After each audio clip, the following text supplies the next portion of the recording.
Just one more line of code. There. Oh, snap. This PowerShell code is sweet. Got to show this to our engineers. Call Munjanath. Hey Chris, what's up? Hey, buddy. You got to check out these snazzy PowerShell scripts I just wrote against our APIs. I mean, it's pure magic. Check this out. PowerShell Master. Give me a summary of all my protected objects. There we go. 7 virtual machines and 2 SQL servers are protected with Rubrik. Now that is some PowerShell goodness. Sure, APIs, scripts, automation. We only do that a few times every day. Are you serious? I mean, look how elegant this code is. The Vault's APIs can't even touch this. I bet you can't beat that either. Oh yeah? Roxy, good morning. Good morning, Manjunath. How can I assist you? What is the status of my cluster? Your cluster is doing awesome. All 4 nodes in the cluster are running smoothly. Can you give me a summary of protected objects? You have 2 file sets, 2 databases, and 232 VMs protected. Thanks, Roxy. It'll fit. Dude, there's no more space. Roxy, how much space is remaining on my Rubrik cluster? 76% space is left. How much runway is remaining? You have 390 days of runway left. If you'd like to extend your runway, I recommend that you start archiving to the cloud earlier. Great idea. Can you change retention policy on all my SLAs from 45 days to 30 days? All done. Thanks, Roxy. Roxy, what is the rate of data growth on my cluster? Your data is growing at the rate of 42 gigabytes per day. Now that's fast! Roxy, how much data has been archived in the cloud? 12 terabytes of data has been archived to Amazon S3. Call Starbucks and order espresso for Chris. He needs it more than I do. Manjunath, let's keep it professional. Okay, Roxy. How many snapshots are there? Relax, Manjunath. Rubrik's got you covered. Thank you, Roxy.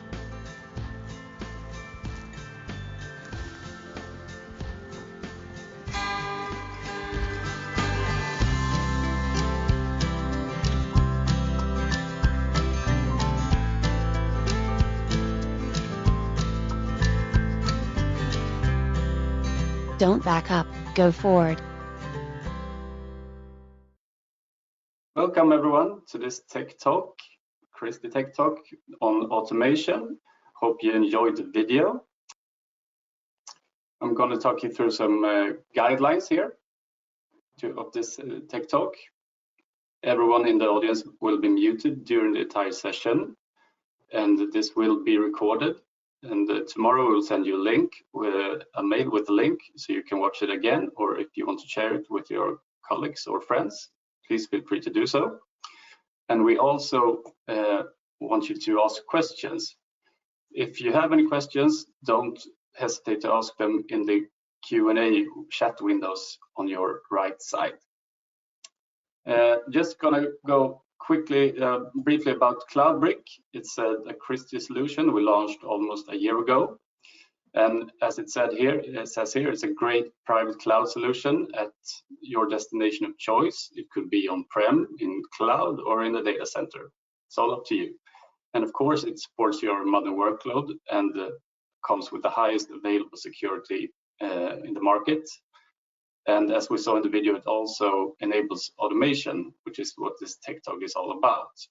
And since we launched CloudBrick a year ago, it's been a huge success, and we've been helping a lot of customers transforming their backup and, of course, their restores as well. And that's the main feedback we get from our customers, that it's really easy to back up and even easier to restore. So if you want to have a closer look at CloudBrick, please feel free to contact me or anyone else at Cristie, and we will show you more about it. Thank you. And now to the agenda for today. We're going to talk about automation, of course, and APIs.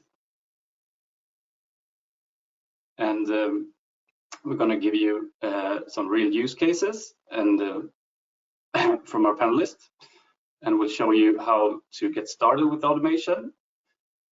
And of course, we're going to go deep dive into all different kinds of automation things.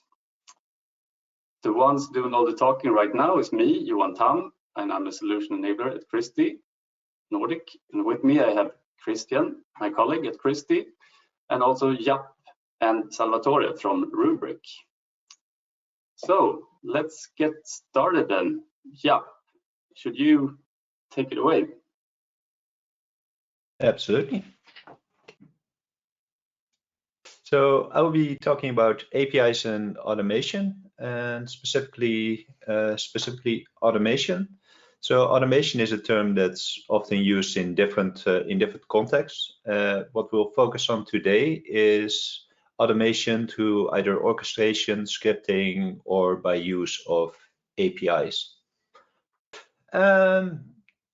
So the APIs I'll be focusing on are web-based APIs, RESTful APIs.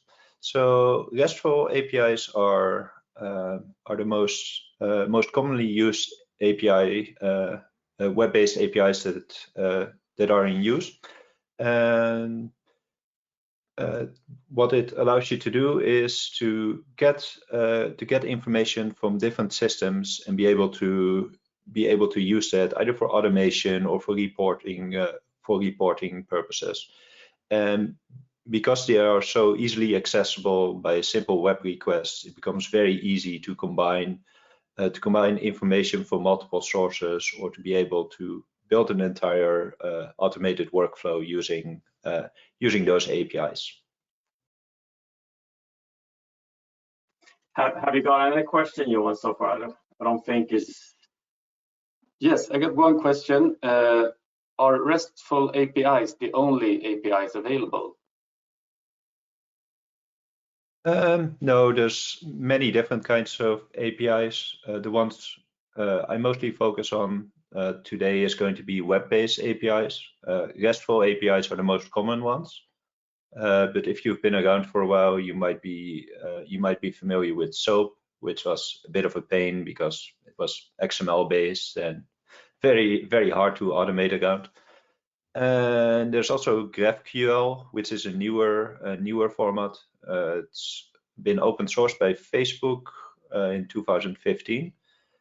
It has a lot of advantages, but it's also slightly more complex than RESTful APIs. So currently, RESTful APIs are just the most commonly used. Okay, thank you. I think that also is that SOAP is also one really old one, isn't it? SOAP API.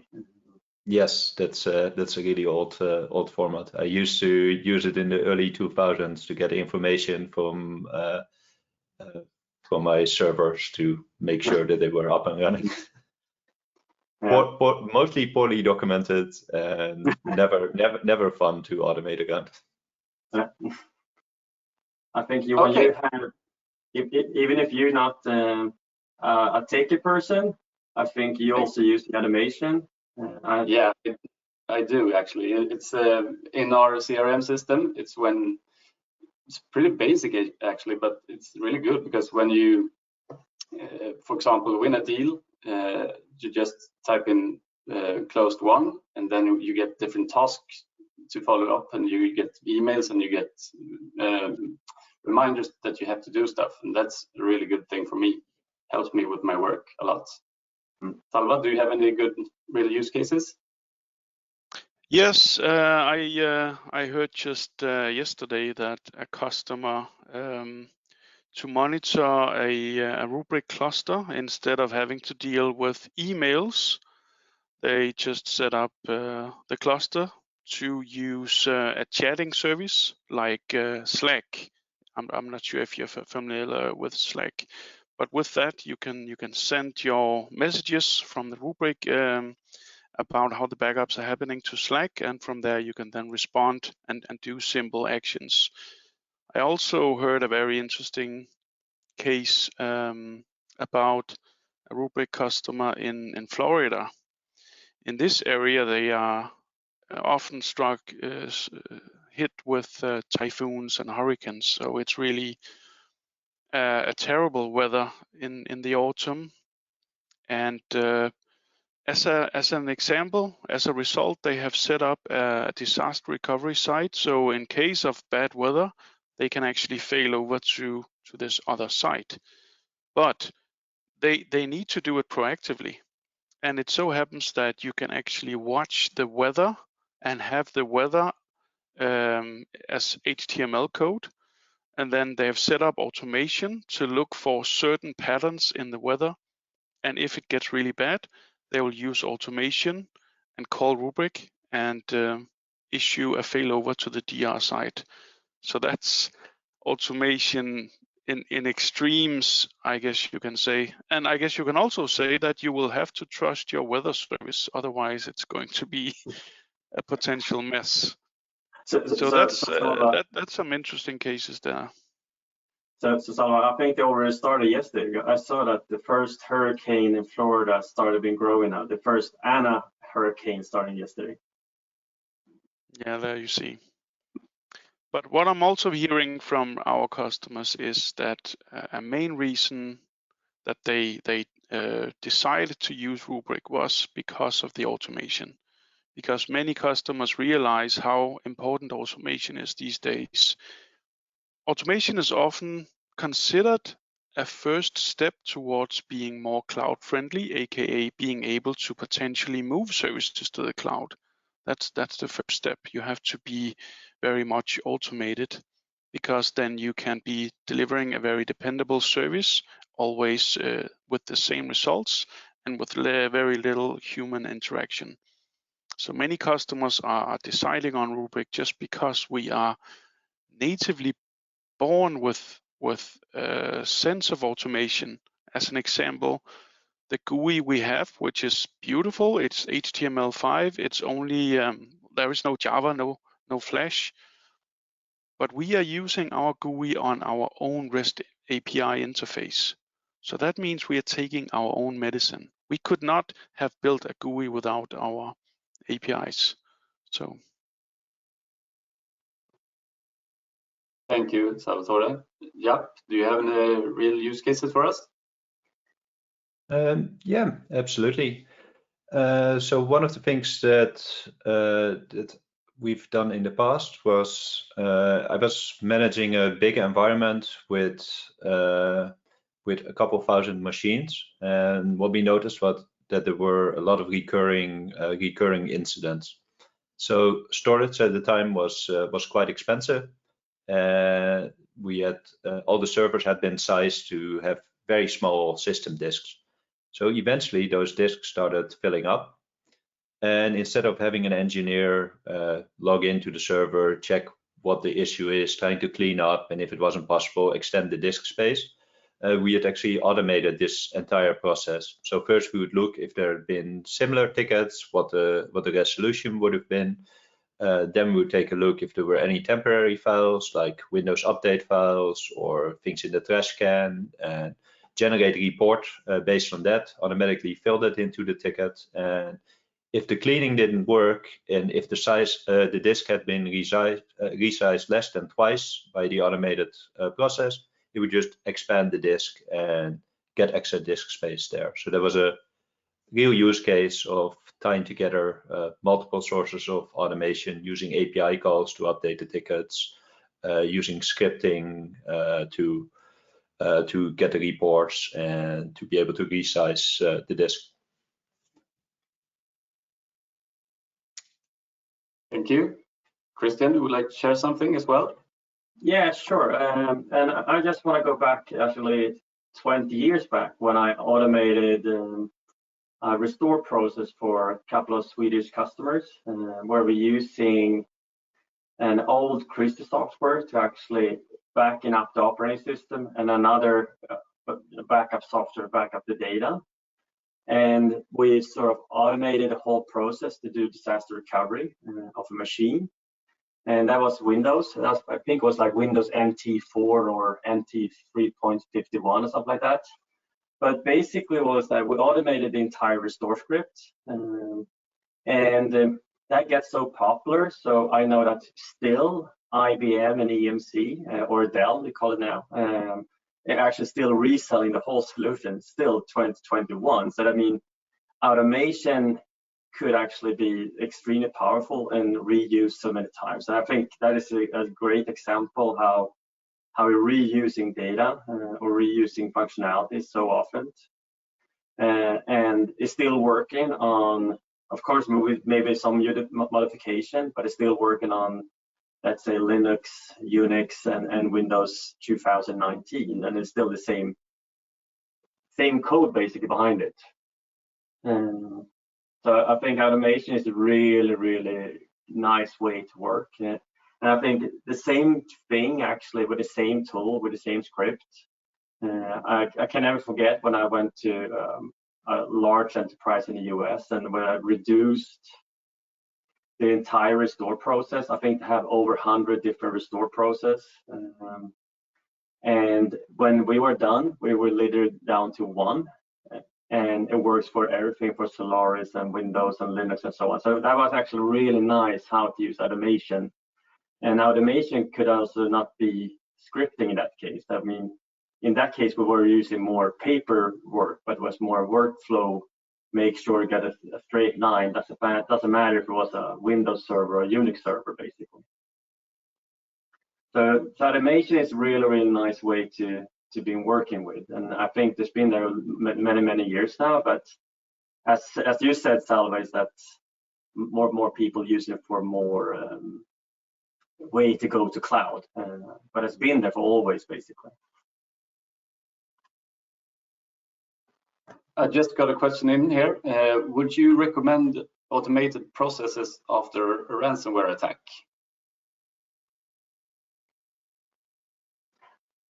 I don't know. Well, yes, if I can take a stab at that. One thing that we are doing at Rubrik is not just providing APIs to third parties who are using them, we're also consuming third-party APIs.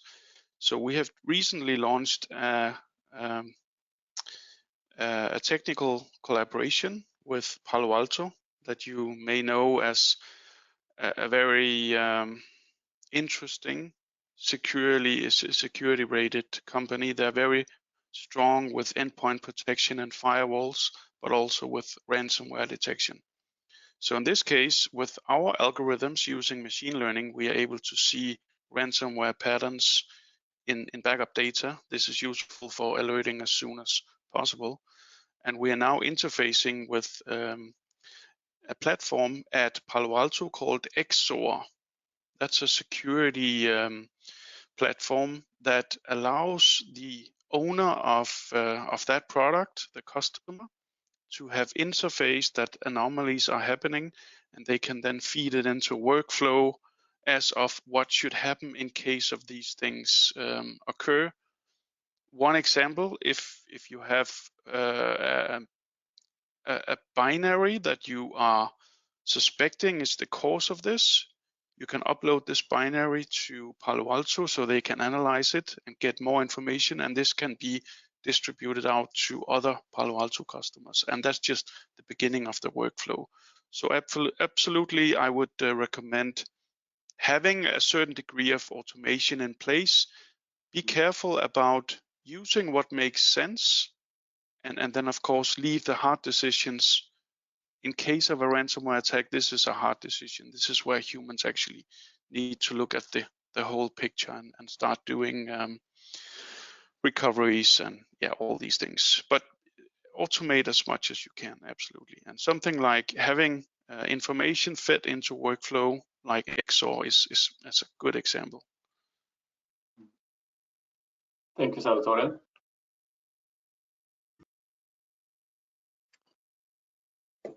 Okay, guys.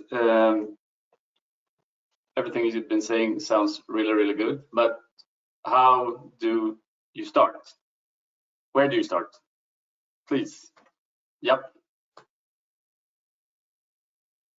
Yep, absolutely. So one of the ways I like to get started with APIs, and how I'd like to show people what the power is and how they can use them, even if they're not developers or maybe not familiar with scripting in general, is to take a look at Chrome developer mode. So what you can do in Chrome developer mode, obviously you can see all the requests that are going on and what kind of requests are being fired off. But what it also allows you to do is, once you figure out which request is the one you're interested in, for example, you want to know when your last backup was taken, or you'd like to know when the last email that you sent came in, you can open up developer mode, look at the request, and you can copy it as a script, and you can then reuse it without writing a single line of code. So that's a very low level, easy entry way to get started with APIs and automating with it.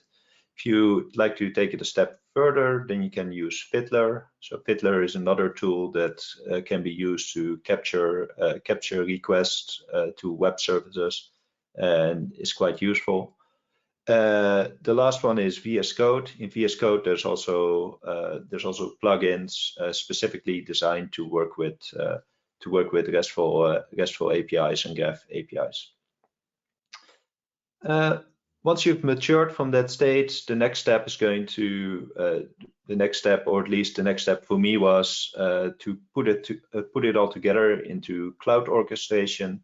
So this is where you could use the GraphQL or RESTful APIs, put it in an orchestrator, and from there on, either have it run on a regular basis or have it available as a workflow that can be executed. So examples of what I've done with that, with, for example, Office 365. I like to keep close tabs on what is happening on my account, if there's any changes, and to make sure that my workflows are as I want them to be. The nice thing there is that there's a lot of public APIs available, and you can take, for example, you can, for a trigger, you can use every email that comes in. I want to take X action, or if I store a new file, or if I delete a file from my OneDrive, I want to verify that this is what I want to do. So, and if it's not the case, I want to receive a notification. So an example of when this might be useful, if you set a trigger on file changes on your OneDrive, for example, if you accidentally move a folder, you can get a notification, so you can fix it, because I'm often fat-fingered when I'm, especially when I'm in File Explorer, and I just drag and drop something, and then I lose all my files because they're suddenly in a different folder. I know my own limitations, and I like to work around that by using automation. That's what I think that everyone can relate it to the fat finger version. we don't always like to admit it, but it's definitely a factor. Yeah, that's what I have there. And I want to continue, Jeff, is that to easily get started, I think to get inspiration from others, and I actually set up some few tips of links, like IFTTT. It stands for if, that, then, and this. And it's actually a very simple website that helps you to automate stuff. Same thing you actually just said, Jeff, is that if something moved in Dropbox, do this, whatever. So if someone moved more than 50 files, make sure you send an information note, an email to whatever IT organization that too many files have been moved at the same time. But also another one is an interesting place to go to is to automate the boring stuff.com. Really, it's also another fun place to look at to actually figure out how to automate stuff. And of course, there's the rubric, build rubric, where you can get a lot of inspiration, and also on GitHub. So I, of course, promoting Cristie Nordic GitHub. But I mean, just automate the small steps. It could be anything. Like, as I said, if files have been deleted on Dropbox or OneDrive or whatever, that is a good step. Or maybe just a simple thing that you do every day. Like it takes you 5 seconds every day to do whatever step. Create your to-do list or whatever. Try to automate that piece. If you fix that, then you're sort of right on track. And I think that could be a really, really good start to do just small steps, really. And you, Stella? Yes, waiting for my slide to show up here, but picking up from what Christian said, I would definitely recommend the build.rubrik.com website. It's we started off having automation bits and pieces at GitHub, and in some cases GitHub can be a very steep learning curve. I myself sometimes struggle with GitHub. Rubrik Build is easy accessible for everyday people who may not have huge experiences with APIs and automation. And what's great about Build is that it's divided in 3 sections. For the first section is where you actually download software development kits. And whether you are a PowerShell guy like Jaap, or you are a Python coder like Christian, or me, who is kind of a noob, and I can do some simple PowerShelling. So you can download the software development kits and plug into the platform you prefer. Then you can start using Rubrik commands directly. But also another section of Rubrik Build is actual customer examples. This is how you, for instance, build a script that can do a mount of a SQL database like every day, start it up and test a few features of that SQL database, like the version, is it responding, what's the latest updates, stuff like that. And that could be used as a simple way of restoring a SQL database every day, just to make sure that it's actually restorable. So now you have a restore test daily, fully automated, without you ever having to lift a finger after actually having implemented the stuff. Another way of getting started with Rubrik automation is definitely visit the links I've pasted here. We have 2 pieces, which is very good. So I'm not sure how familiar with Rubrik, but Rubrik is a clustered backup recovery system. It consists of several nodes in a web scale architecture. So each node has its own IP address. And the way you get to the documentation of our REST APIs is simply pointing a browser to any one of the node IPs /docs/v1. That's a good starting place. So this is where you read the documentation about our v1 code. And after that, you can go on to v2 and you can go to internal as well. And after having read about how to automate with Rubrik, you can then go to the API Explorer. That's another URL that's also available on each of our cluster nodes. By the way, this is also available on Rubrik Build. So there you can go to Playground, and Playground is where you actually execute these API calls to make Rubrik do stuff for you. As an example, as Chris Wall instructed Roxy, change SLAs from 45 days to 30 days. So then archive off faster to Cristie Cloudbrick as an example. And why do we have V1 and V2 and internal? I'm asking my own questions here. We do because when making code, it's very important that the code is stable and it keeps working the way you've built it. So when we first released our APIs, V1 was released, and that was the function set at that time. Now we don't stand still at Rubrik. We keep evolving. We add new functions, and one function was the vCloud filter driver, which is a way to have every new update to a virtual server sent directly to Rubrik, so you can do a granular restore on a second level granularity. So we added then a function set, but we didn't want to break the existing code that people had made already. So that made us make the V2. So now V2 contains the newer functions. The older functions are still there in V1. So people having written scripts to V1, they'll realize that they keep working. So this is a friendly way of being able to evolve without breaking backward compatibility.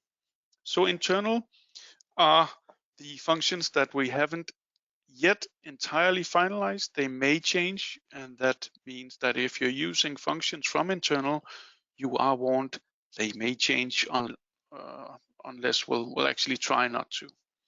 And this is a little old, this slide. We have now also V3 as well.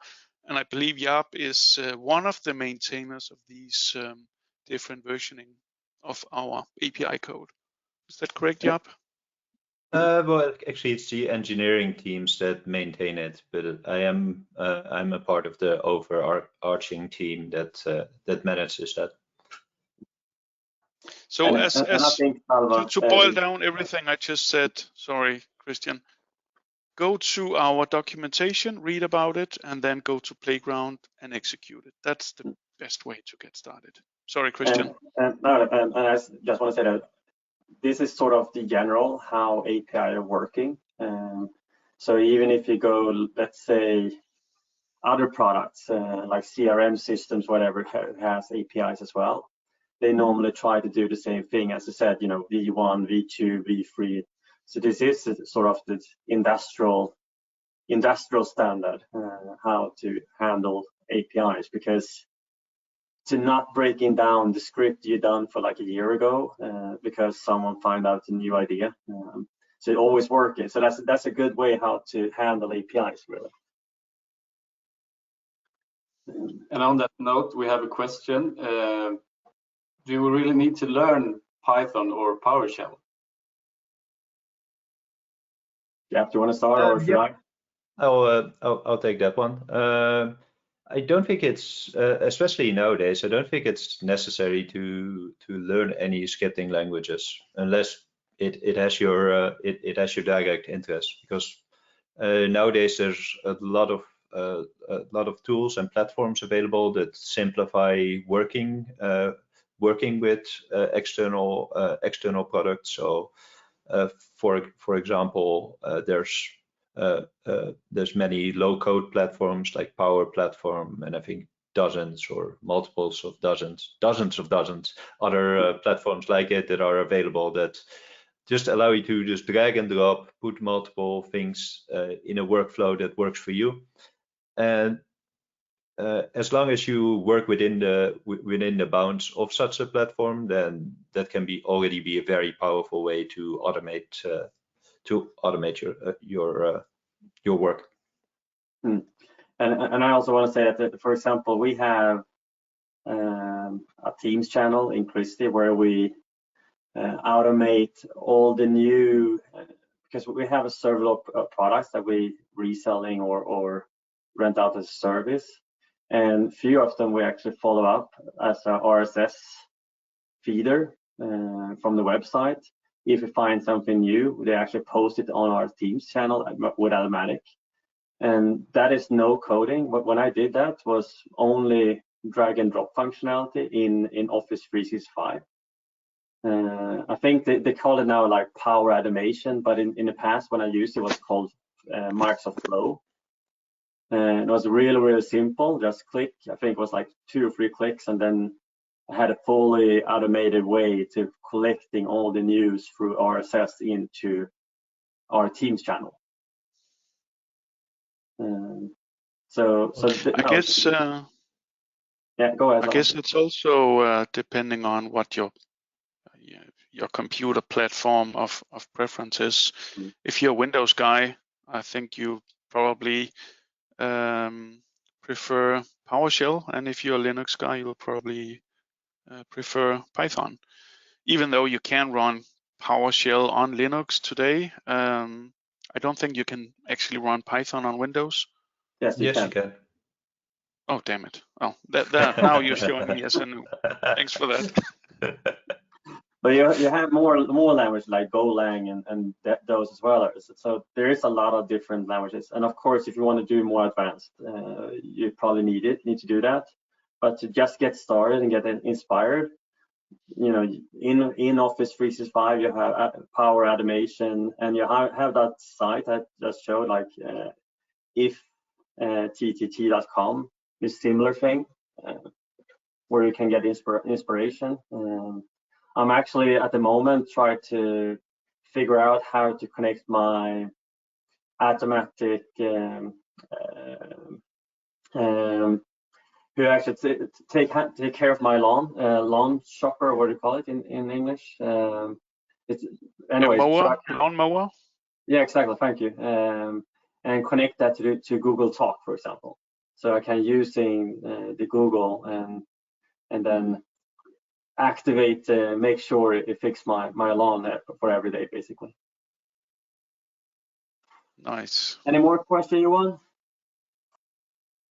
Not at the moment. I will get back to you as soon as I get them. Okay, it's time for demonstrations. Always demo fun. time. Always Demo fun. time.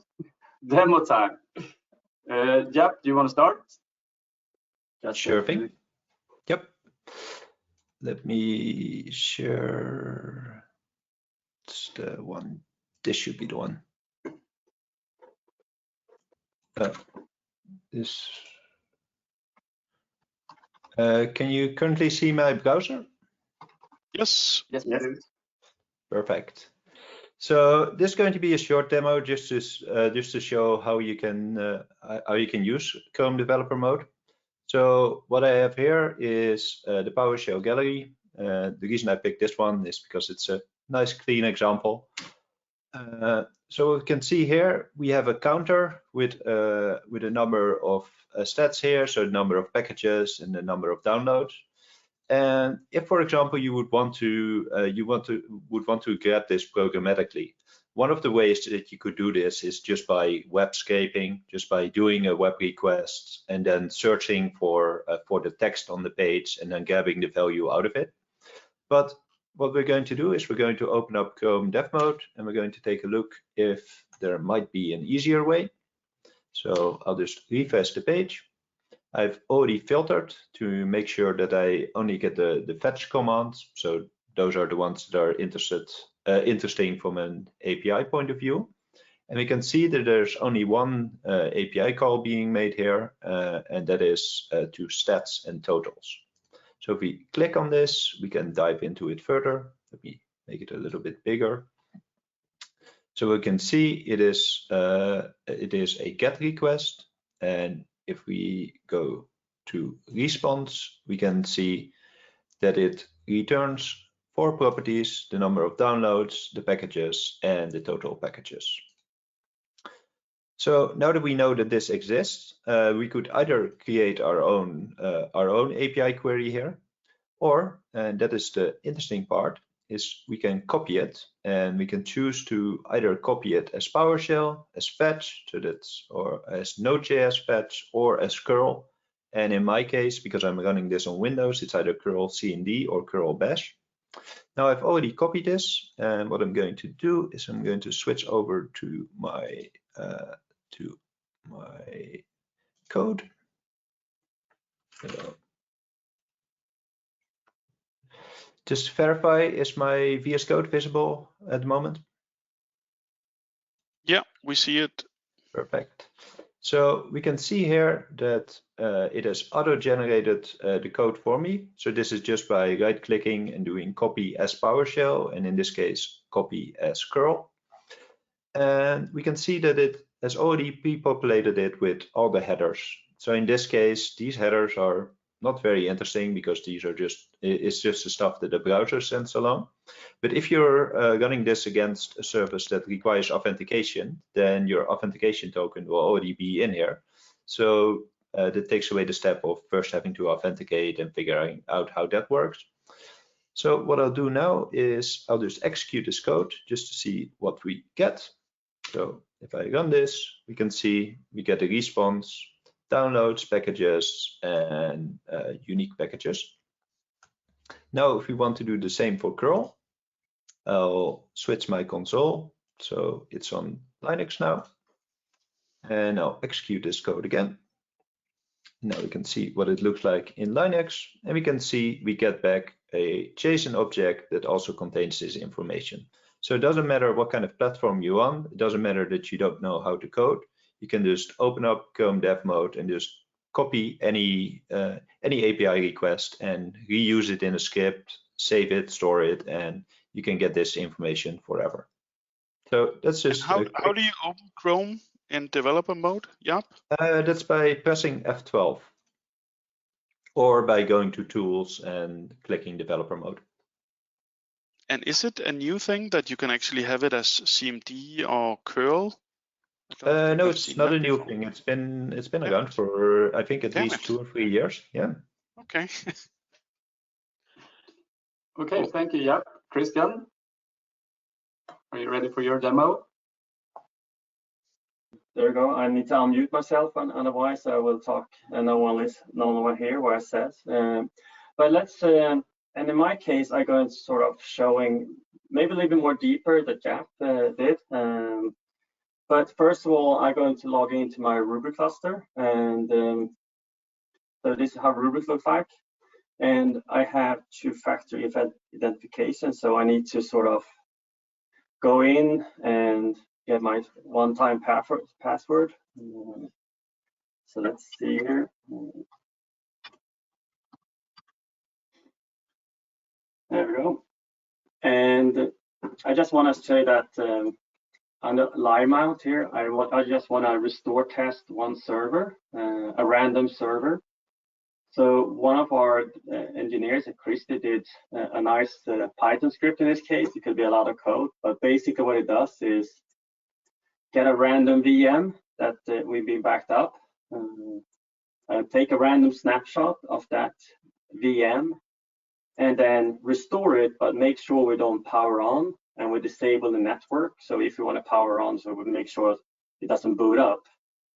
And of course, under each one is a little more information, but this is open source. We have published it on our GitHub. So if you want to download and test it on your own, that's fine.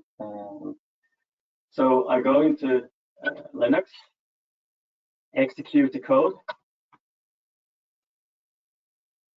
and basically it gets a machine that doesn't have any snapshots, but let's do one more.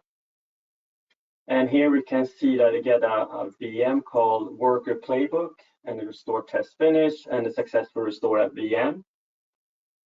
And if I go back into my Ruby cluster, you can see that machine has been restored, the power off, and it works on our ESX system. So it's basically just using automation by scripting in Python in this case. And this is, of course, open source. It actually has on GitHub, open for everyone to use. And it hopefully give you some inspiration. And so this is actually a very simple way how to use automation to just do random restore test. And of course, you can do more advanced, but this is a very, very simple way to work with it. Really great. Thank you, Christian. Yep. Did you have one more demonstration? Yes, I do. Let's see. I'll switch over to, here we go. Let me know when you can see my browser. Now, you see it now. Then this is Rubrik Polaris, and we're going to take a look at my Office 365 account, and we're going to look up some statistics about when it was last protected. So I'm just going to click to it, move towards my account, and we can see here that we have the oldest snapshot was on the 22nd, the 22nd of February, and the latest one was today. So now I would like to expose this information outside of Polaris, because I want to stay up to date. So what we can do is, once again, we can open up Chrome Developer Mode, and in this case, I'll do it to the menu. So we can see if we go to More Tools, Developer Tools, we can open it up. And what I'll just do is I'll refresh the browser, so it will execute again. So we can see that there's a number of GraphQL queries going on. And once again, even though this is GraphQL and not a REST API call, we can still copy it in the same way. So I've already done this, and I'll quickly switch over to my VS Code to show what we have there.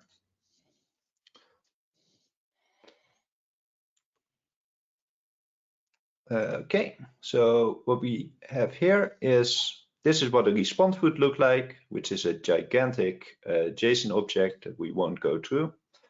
But I will execute the PowerShell code that we have here, and I will store this in a variable named data.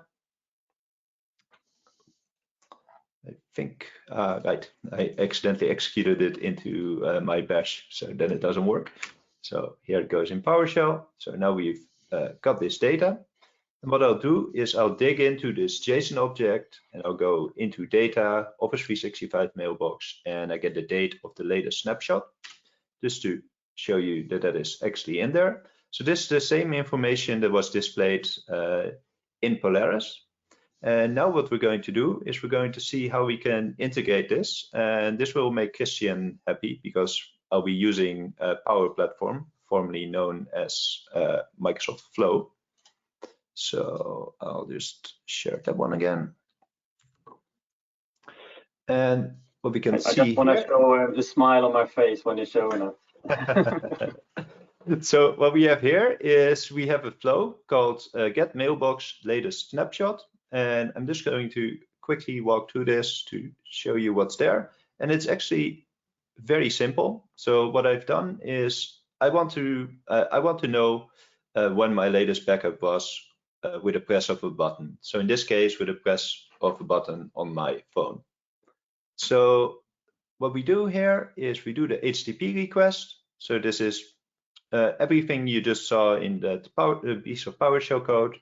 I just filtered out the fields that are important, namely the authority and the authorization, and the body block, which you don't have to understand. I just know that this is there.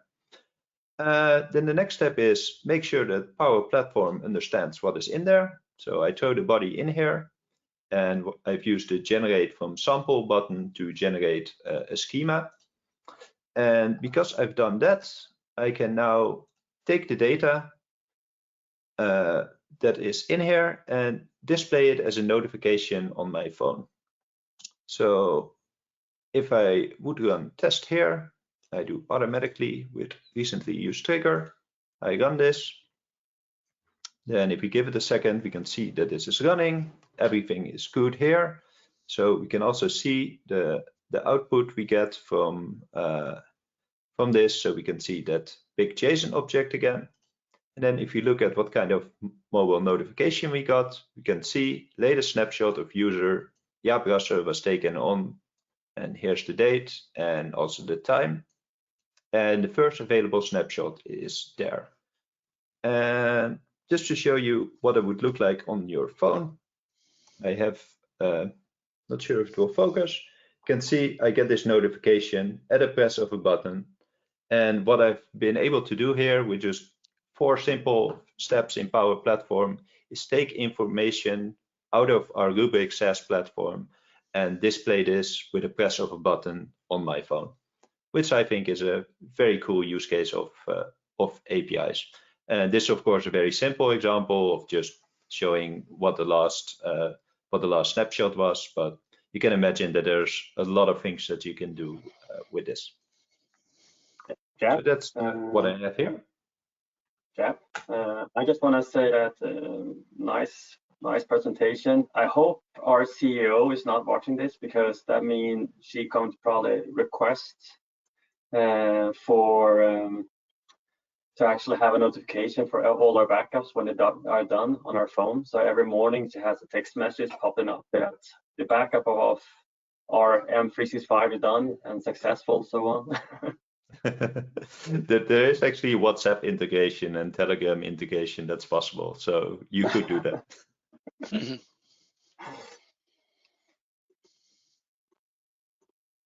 Thank you. So Johan, any questions? No, not now. This is a good time to ask questions if you do have them. Don't hesitate. We're almost running out of time, so please ask them.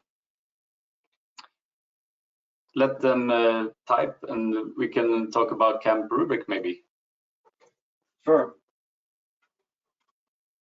Because we want to invite you all to Summer Camp Rubric. It's a virtual Camp Rubric in these day and ages, of course. And what Camp Rubric really is a hands-on deep dive into the rubric technology. So you get to touch and feel the actual rubric. And of course, with help from experts like Salvatore. You've been doing this a couple of times. And it's usually really appreciated by end users. And it's a technical event, so please feel free to join. We will send you this link in the mail tomorrow. So our customers, well, our people who are interested, they usually very much like this event because they get their own hands-on lab. They get a lab guide with instructions on how to back up a virtual server, how to do a live mount, how to do a SQL backup and live mount that. But since it's a full rubric environment, you have full access to our automation piece as well. And if you want your first step at automation, you could do it at Camp Rubric. The hands-on lab will be yours for 2 days. And in some cases where people would like to have it available for longer, we can extend it as well. So join in if you want to actually see how it works. Lovely, thank you. I think we're ending, the time is ending, and I don't get any more questions right now. So I would just like to thank all of you, Jaap, Salvatore, and Christian for today. And I would like to thank you all for joining in. And I wish you a great day. Thank you. Thank you very much. Thank you, Cristie. Have a nice day. Good event. Thanks to be part of this. Thank you. Have a nice day. You too. Bye-bye.